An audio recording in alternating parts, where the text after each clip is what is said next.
কুসুম, হাতের কাজগুলো তাড়াতাড়ি সেরে ফেল। ওদিকে না হলে তোর বৌদি আবার চেঁচামেচি শুরু করবে। এই তো মা, বেশি কাজ নেই। রান্নাঘরটা ঝাড়ু দিলেই সমস্ত কাজ মোটামুটি শেষ হয়ে যাবে। কুসুম, দিন দিন তোমার এই অধঃপতন হচ্ছে কেন? রান্না করেছো এটা? কোনো পদে কি এটা রান্না হয়েছে? মুখেই তো দেয়া যাচ্ছে না। কি বলছো বৌদি? আমি তো ঠিকভাবেই রান্না করছি, প্রতিদিন যেমন করি, আজকেও তেমন করছি। আমি মাত্রই চোখে দেখলাম, কোনো স্বাদই তো পেলাম না। দেখো মা, প্রতিদিনকার রান্না তো একরকম হয় না। এই কারণেই হয়তো একটু এদিক ওদিক হয়ে গেছে। এদিক ওদিক হবে কেন? প্রত্যেকদিন রান্না করতে করতে রান্না আরো ভালো হওয়ার কথা। ইচ্ছে করে আপনার মেয়ে এমন করছে, আমি কি বুঝি না ভেবেছেন? হ্যাঁ, ছি বৌদি, আমি ইচ্ছা করে এমন কাজ কেন করব? বাড়ির সবাইকেই তো খেতে হবে, তাই না? বাড়ির সবার কথা তোমার মাথায় যদি থাকতো তাহলে রান্না এত খারাপ করতে না। বিয়ের বয়স হয়ে গেছে, এখনো ঘরে বসিয়ে খাওয়াচ্ছে, লজ্জাও করে না। এর মধ্যে আবার বিয়ের কথা এলো কোত্থেকে? কাজকর্মে এমন ফাঁকিবাজ করলে সব কথাই আসবে। মা, আপনি আপনার কাজ করুন, যান যান বলছি।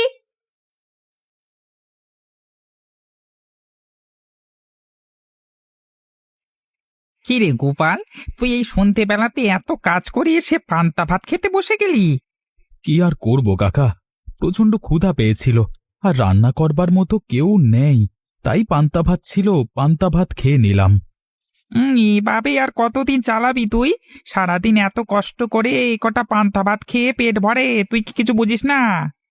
আমি আর কি বুঝবো কাকা, আমার আর কি বোঝবার থাকতে পারে বলো তো? তোকে এবার একটা বিয়ে করতে হবে। যদি বিয়ে করিস তাহলে তোর সংসারটা ভালো হবে, তোকে আর খাবার নিয়ে চিন্তা করতে হবে না।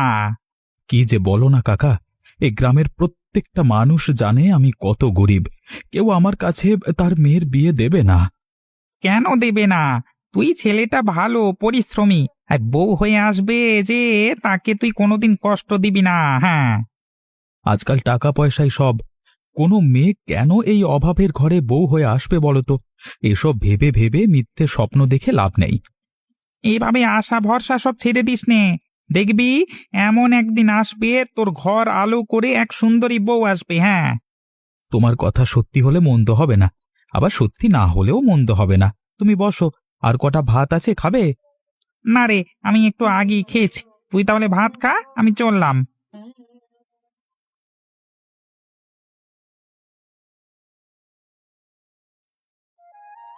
আরে, এই রোদের মধ্যে তুমি কাজ করছো? একটু চিরিয়ে নিলেও তো পারো। এই রোদের মধ্যে কাজ করতে তোমার কষ্ট হয় না? তোমাকে তো ঠিক চিনতে পারলাম না, তুমি কি জমিদারের মেয়ে নাকি? তেমনই তো মনে হচ্ছে। হ্যাঁ, আমি জমিদারের মেয়ে। তুমি হলে জমিদারের মেয়ে, তুমি কষ্টের কি বোঝো? আমাকে কত পরিশ্রম করে ফসল ফলাতে হয় তুমি জানো? নিজের শরীরকে এভাবে কষ্ট দিয়ে ফসল ফলিয়ে কোনো লাভ নেই, বুঝলে তো? এসব কিছু ভাববার মতো সময় আমাদের হাতে নেই। আমরা হলাম গরিব কৃষক, যত পরিশ্রম করব তত ভালো, না হলে খাবারও জুটবে না।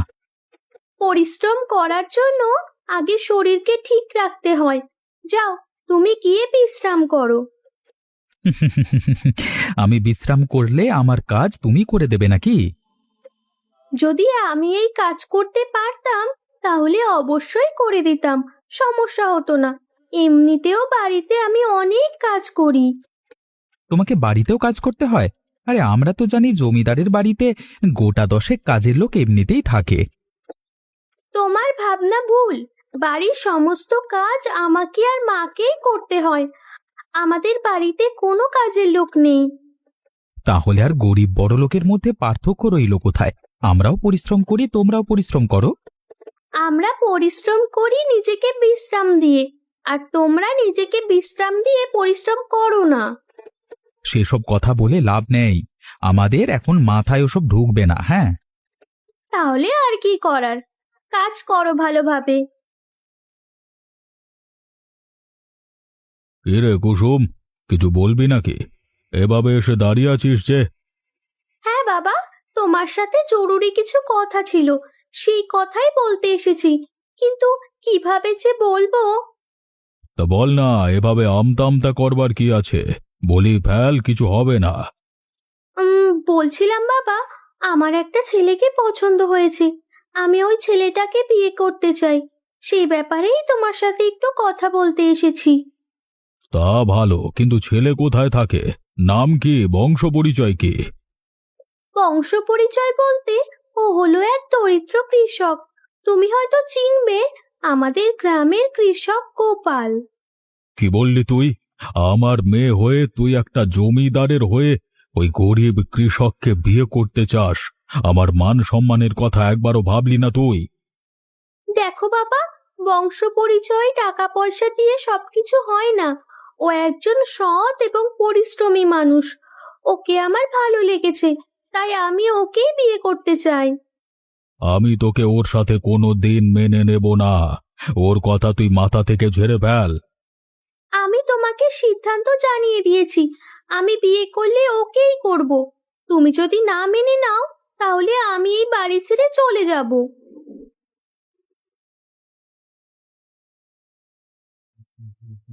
আরে, আপনি এত সকাল সকাল আমার বাড়িতে এসেছেন কেন? কি হয়েছে? আর আপনার হাতে ব্যাগপত্র কেন? আমি তোমার কাছে চলে এসেছি। তোমাকে আমার ভালো লাগে, আর আমি তোমাকেই বিয়ে করব। মানে, পাগল হয়ে গেছেন আপনি? আমি আপনাকে চিনি না, জানি না। আপনি আমাকে চেনেন না, অথচ আপনি এসে বলছেন আমাকে বিয়ে করবেন? চেনা জানার তো প্রয়োজন নেই। আমি জমিদারের মেয়ে আর তুমি দরিদ্র কৃষক, এইটুকুই যথেষ্ট। আমার তোমাকে ভালো লেগেছে, আমি বাড়ি ছেড়ে তাই চলে এসেছি। আরে, আপনি আসলেই পাগল। এভাবে বাড়ি ছেড়ে কেন এসেছেন? আপনি এখান থেকে চলে যান, আমি আপনাকে বিয়ে করব না। তুমি আমাকে বিয়ে করো বা না করো, আমি যখন চলে এসেছি আমি এখানেই থাকবো। আমাকে তোমার মেনে নিতেই হবে। কিন্তু আমি সাধারণ কৃষক, আপনি জমিদারের মেয়ে হয়ে আমার বাড়িতে অভাবে থাকতে পারবেন না। আমি সবকিছু জেনে শুনে তারপরই এসেছি, আর আমি পারবো। এটা আমার উপর আমার নিজের ভরসা আছে। তুমি শুধু আমাকে তাড়িয়ে দিও না। আপনি কাজটা কিন্তু একদম ঠিক করলেন না। গ্রামের মানুষজন ছি ছি করবে, 10 কথা বলবে। বললে বলুক, আপনি বলুন, আমাকে আপনার পছন্দ নয়? আপনাকে তো আমার বেশ পছন্দ, তাই আমি বাবার কাছে বলে তারপরই ফিরে এসেছি।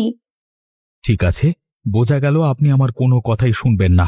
বেশ, আপনি এখানেই থাকুন। যদি আপনি থাকতে পারেন, আমার কোনো সমস্যা নেই।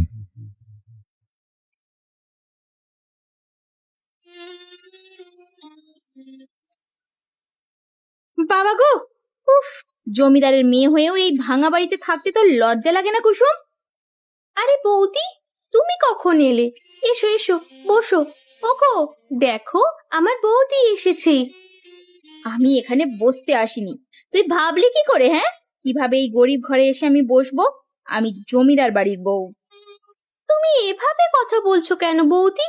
তুমি আমার শ্বশুর বাড়িতে এসেছো, তোমাকে আমি বসতে দেব না? যে না শ্বশুর বাড়ি, হ্যাঁ, শ্বশুর বাড়িতে নিজের থাকার জায়গা নেই, আবার অন্য একজনকে থাকতে দিচ্ছে। চল, তুই আমার সাথে বাড়িতে ফিরে চল। আমি তোমার সাথে বাড়িতে ফিরে যাব কেন? যাবো না তো কি করব, হ্যাঁ? গ্রামের লোকজন তোকে নিয়ে চিচি করছে। জমিদারের মেয়ে হয়ে এই গরিব ঘরে এসে পড়ে আছিস, লজ্জা লাগে না তোর? দেখুন, আপনি কুসুমের বৌদি, সেই হিসেবে আপনাকে আমি অবশ্যই সম্মান করি। কিন্তু আপনি আমার সাথে আমার স্ত্রীকে এভাবে অপমান করতে পারেন না। বিয়ে হতে না হতেই বউয়ের জন্য দরদ দেখছি উদলে পড়েছে, হ্যাঁ? দেখো বৌদি, তুমি আমার স্বামীর সাথে এভাবে কথা বলতে পারো না। এসেছো, আপ্যায়ন করতে চেয়েছি, করতে দাওনি, তাই এখান থেকে এই মুহূর্তেই চলে যাও। আমি সুখে আছি। স্বামী স্ত্রী প্রেম দেখে গা পিত্তি একদম জ্বলে যায়। দেখবো দেখবো এই প্রেম কতদিন থাকে।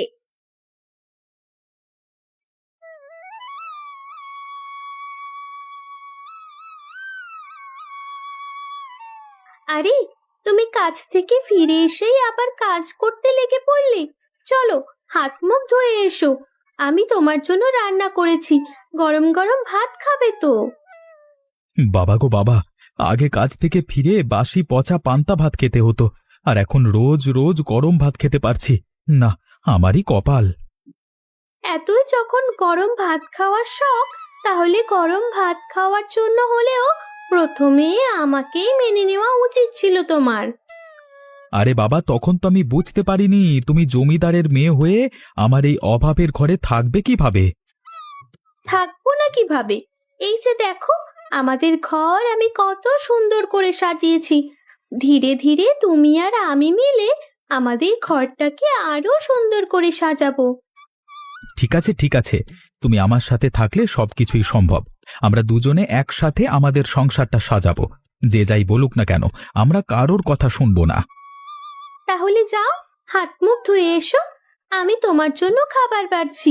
তুমি আর আমি একসাথে বসে খাবার খাবো।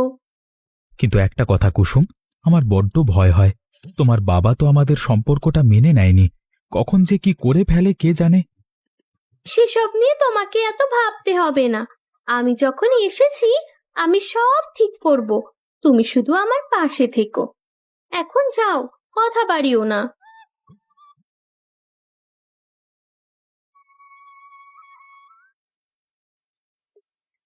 কুসুম, তুই এ বাড়িতে থাকিস আর এই হালে থাকিস? আমার মেয়ে হয়ে তুই এত কাজ করছিস? আরে বাবা, তুমি এসেছো? এসো এসো। উম, তুমি বসো।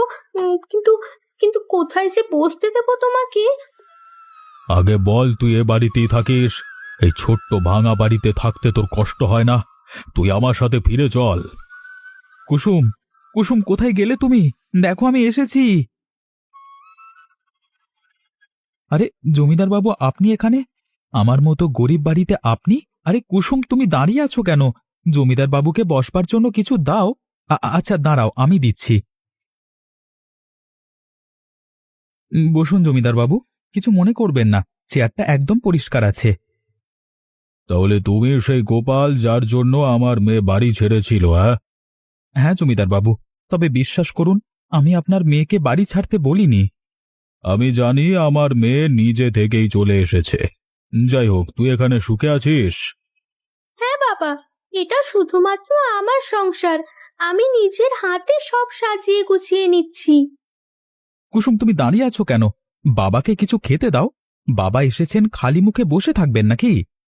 নাও বাবা, মিষ্টি মুখ করো। সর্বপ্রথম তুমি আমার শ্বশুর বাড়িতে এসেছো। আমি তোদের আপ্যায়নে খুব খুশি হয়েছি। আমি ভেবেছিলাম গরিবের ঘরে তুই সুখে থাকবি না। আমার ভাবনাটা আজকে ভুল প্রমাণিত হলো।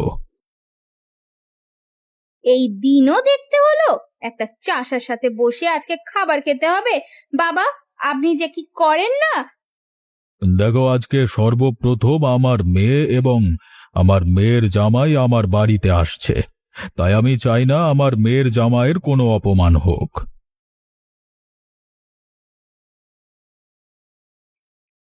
ওই যে আপনার গরিব মেয়ের জামাই চলে এসেছে, হাতে করে আবার একটা কি নিয়ে এসেছে দেখো না, এক হাঁড়ি ভর্তি মিষ্টি। সেটা না আনলেও চলতো, ওসব আমরা বাড়ির কুকুরেরাও খায় না, বুঝেছো? আহা সুনিতা, অনেকক্ষণ ধরে দেখছি তুমি আবোল তাবোল কথা বলে যাচ্ছ। এখন দয়া করে একটু চুপ থাকো তো। আমি কথা বললেই তো তোমাদের ফসকা পড়ে যায়। আমি যে সঠিক কথা বলি সেটা তোমার কেউ দেখতে পাও না নাকি? আরে গোপাল বাবা, তোমরা দাঁড়িয়ে আছো কেন? এসো এসো, বসো। কুসুম, জামাইকে দাঁড় করিয়ে রাখবি? বসতে দে না। এসব চাষা ভুষাদের সাথে আমি একসাথে বসে খেতে পারবো না। কিছু মনে করবেন না বাবা, আপনাদের রুচিতে এসব যায়, কিন্তু আমার রুচিতে এসব যায় না। এই ছোট লোক চাষিটার জন্য আমাকে কত কথা শুনতে হয়েছে গ্রামবাসীদের কাছ থেকে। আজকে আমি ওই কুসুম আর চাষিটাকে মেরে ফেলবো। ওরে বাবা গো, মা গো, জ্বলে গেলাম। কে কোথায় আছো? আমাকে বাঁচাও। জ্বলে গেলাম, পুড়ে গেলাম গো। ও বাবা গো, ওরে বাবা রে! বৌদি, কি হয়েছে তোমার? তুমি এভাবে চিৎকার করছো কেন? কি হয়েছেটা কি? আরে কে কোথায় আছো? ওমা, একবার রান্নাঘরে এসো তো। আমাকে বাঁচা কুসুমা, আমাকে বাঁচা। জ্বলে গেলাম গো, আমি যে আর সহ্য করতে পারছি না। কেউ আমাকে, কেউ ডাক্তারের কাছে নিয়ে চলো। কেউ ডাক্তারের কাছে নিয়ে চলো। আরে তুমি আগে ওঠো। তোমার পা তো দেখছি একদম পুড়ে গেছে। জল ঢালতে হবে, ঠান্ডা জল। আরে ও মা, কোথায় গেলে তুমি? তাড়াতাড়ি এসো। আরে কি হয়েছে, এভাবে চিৎকার করছিস কেন? আরে দেখো, বৌদি কি অঘটন ঘটিয়েছে। তুমি তাড়াতাড়ি আমাকে একটু ঠান্ডা জল দাও, বৌদির পায়ে ঢালতে হবে যে। বৌদি, তুমি তুমি ওঠো, এখানে এসে বসো। হায় উপরওয়ালা, এ তুমি কি অঘটন ঘটালে বৌমা? আস্তে কুসুম আস্তে, আমার পা ঝুলে গেছে রে, মনে হয় চামড়াটা পুরোটাই উঠে গেছে। আস্তে আস্তে জল ঢাল। উহ, উহ। চিন্তা করো না বৌদি, ঠান্ডা জল দিয়েছি, এখন ধীরে ধীরে জ্বালাটা কমে আসবে। আমি বরং দাদাকে বলে চিকিৎসার ব্যবস্থা করাচ্ছি, কেমন? এই পোড়াটা একদম জঘন্য হয়ে গেছে, এই পোড়ার চিকিৎসা করতে হবে, না হলে কিন্তু ভালো হবেই না। তো একদিন গেলেই দেখবে চামড়াগুলো খসে যেতে শুরু করবে। তাই মা, আজকের দিন তো চলেই গেল, কালকে শহর থেকে ভালো ডাক্তার আনবো, তারপর বৌদির চিকিৎসা করাবো। গ্রামের এসব হাতুড়ি ডাক্তার দিয়ে চিকিৎসা করাবো না। কুসুম, তুমি আমাকে নিয়ে এত চিন্তা করছো কেন? আমি তো তোমার ক্ষতি করার জন্যই রান্নাঘরের খাবারে বিষ মেশাতে গেছিলাম, আর তুমি কি না আমার সেবা করছো? বৌদি, তুমি তো এই বাড়িতে আসার পর থেকে আমি তোমাকে দিদি হিসেবেই মেনে নিয়েছি। তুমি যেমনই হও না কেন, তুমি তো আমার দিদির মতো। আমি তোমাকে কিভাবে তোমার বিপদে ছেড়ে দিতে পারি বলো? আমার যে এখন আসলে কি বলা উচিত আমি নিজেও জানি না। আমি তোমাকে দিয়ে কত কাজ করিয়েছি, কত অত্যাচার করেছি, অপমান করেছি, তা তো হিসাবের বাইরে। বৌদি, সেসব অতীতের কথা, অতীতের কথা মনে রাখতে নেই। আমি সেসব নিয়ে কিছু ভাবি না, অথবা কোনোদিন ভাবিও নি। তোমার মতো মানুষ হয় না কুসুম। আজকে আমি আমার ভুল বুঝতে পেরেছি, আমি অনুতপ্ত। আমি যে কাজ করেছি তার শাস্তি পাওয়া উচিত। তোমার সাথে যে দুর্ঘটনা ঘটেছে, এরপর তোমার আর শাস্তি পাওয়ার কোনো দরকার নেই বৌদি। আমি শুধু চাই তুমি খুব দ্রুত সুস্থ হয়ে ওঠো। কে রে কুসুম, বৌমার শরীর এখন কেমন? আগের থেকে ভালো আছে তো? না হলে শহরেই নিয়ে যাব ডাক্তার দেখাতে। না বাবা, তুমি চিন্তা করো না, বৌদি এখন আগের থেকে অনেকটা ভালো আছে, এখন একটু একটু হাঁটতেও পারছি। কুসুম, আমি অনেক ভেবেছি, এই 2 দিন ভাবতে ভাবতে আমি ক্লান্ত। আসলে তোমার পা ধরে ক্ষমা চাওয়া ছাড়া আমার আর কোনো উপায় নেই। তুমি আমাকে ক্ষমা করে দাও, ক্ষমা করে দাও। আরে বৌদি, তুমি এসব কি করছো? আমার পা ধরছো কেন? আর তুমি এই অবস্থায় এখানে এসেছোই বা কেন? ক্ষমা চাইতে, ক্ষমা না চাওয়া পর্যন্ত আমার মনকে আমি শান্ত করতে পারছিলাম না। আমাকে ক্ষমা করে দাও কুসুম, ক্ষমা করে দাও। আরে বললাম তো, তোমার প্রতি আমার কোনো রাগ ক্ষোভ কিচ্ছু নেই। আমি কিন্তু গোপালকেও অপমান করেছি, এই বাড়িতে ঢুকতে না ঢুকতেও কত খারাপ খারাপ কটু কথা বলেছি। তুমি এখনো গোপালকে চিনতে পারলি না বৌদি? ও সেসব কিছুই মনে রাখেনি। সত্যি বলছি, তুমি আর কষ্ট পেও না। অবশেষে এতদিন পর আমার সংসারটা আবার জোড়া লাগলো। বৌমা, তুমি এসব নিয়ে আর কষ্ট পেও না, শুধু আমাদের সাথে একটু মিলেমিশে থাকো। আমি আপনাকে কথা দিচ্ছি, এই সংসারে আর কোনো ভাঙন লাগবে না। আমি যতদিন আছি এই সংসারটাকে আগলে রাখবো, এটাই তো আমার কর্তব্য। বেশ, সব যখন ঠিক হয়েই গেছে, তাহলে সেসব কথা নিয়ে এখনো পড়ে থাকলে হবে? চলো সবাই আনন্দ করি, আমরা পুরো পরিবার এক হয়েছি। তোমরা সবাই শোনো, আমি একটা সিদ্ধান্ত নিয়েছি। আশা করছি তোমরা আমার সিদ্ধান্তকে সবাই সম্মান জানাবে। তুমি আবার হঠাৎ করে কি সিদ্ধান্ত নিলে? এত বছর পর আমি আসলে বুঝতে পেরেছি, টাকা পয়সা অথবা ধন দৌলত মানুষকে সুখী করতে পারে না। সেটা আমাকে আমার মেয়ে এবং মেয়ে জামাই শিখিয়েছে। তা তো অবশ্যই বাবা, আমরা এই বাড়িতে থেকে যতটুকু সুখ শান্তি পাই, তার থেকে দ্বিগুণ সুখ শান্তি কুসুম ওই ভাঙা ঘরে থেকে পায়। তাই আমি সিদ্ধান্ত নিয়েছি, আজকে থেকে আমি ওই ভাঙা ঘরে গিয়ে থাকব। ওটাই আমার শেষ ঠিকানা। এটা তুমি কি বলছো? তাহলে আমাদের এই বাড়ি ঘরের কি হবে? কেন, তোমরা আছো না? আরে তোমরা এ বাড়িতেই থাকো, আমি মাঝে মধ্যে এসে সবকিছু দেখে শুনে যাব। আমি ওই ভাঙা ঘরে গিয়েই শান্তি পাবো। এটা আপনি কি বলছেন বাবা? এই জমিদার বিষয় সম্পত্তি সবকিছু ছেড়ে আপনি চলে যাবেন? হ্যাঁ, এখন তো জমিদারি দেখবার জন্য রাজীব রয়েছে। তাছাড়া আমি বুড়ো হয়ে গেছি, এখন এসব কিছুতে আমার মন বসে না। আমি চাই একটু শান্তি, যা ওই ভাঙা ঘরে গেলেই পাবো। বাবা, এত তাড়াতাড়ি আমি ওই জমিদারি নিতে চাই না। তবে তোমার যেটা ভালো মনে হয় তুমি করো। তুমি এই ভাঙা ঘরে থেকেও জমিদারি চালাতে পারবে, কোনো সমস্যা হবে না। আমি আছি এই বাড়ি দেখবার জন্য।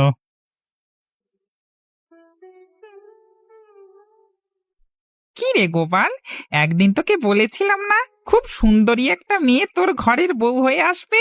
আমার কথা মিলল তো? মিলল মানে? দেখো কিভাবে মিলে গেল, একদম জমিদার বাড়ির মেয়ে এসে আমার ঘরে উঠে গেছে। হ্যাঁ, ভাগ্যিস সেদিন তোমাকে কাজ করতে দেখে ভালো লেগেছিল, না হলে কি আর জমিদার বাড়ির মেয়ে নাগাল পেতে তুমি? আমার জামাইও কিন্তু কম না। আমরা যতটা পরিশ্রম করি তার থেকে শতগুণ বেশি পরিশ্রম করে আমার জামাই। এমন একটা জামাই পাওয়া ভাগ্যের ব্যাপার। আজকে বুঝতে পারলাম, আসলে ওই বড় অট্টালিকার অহংকার নিয়ে থাকার থেকে এই ভাঙা ঘরে সবার সাথে মিলেমিশে থাকার আনন্দটাই বেশি। চলো, তাহলে তুমি আর আমি মিলে আরো একটা ভাঙা ঘর তৈরি করি, সেখানে তুমি আর আমি মিলে সংসার শুরু করি। এতে আমার অবশ্য কোনো সমস্যা নেই, কারণ তোমার বাবা এখন এই ভাঙা ঘরেই থাকতে শুরু করেছে। তাহলে আমরা পারবো না কেন? হ্যাঁ, আপনাদের কাউকে কোথাও থাকতে হবে না, সবাই মিলে এখানে থাকুন। আমি নতুন করে একটা পরিবার পেয়েছি, এটা যে আমার কত আনন্দের তা আপনাদের বোঝাতে পারবো না।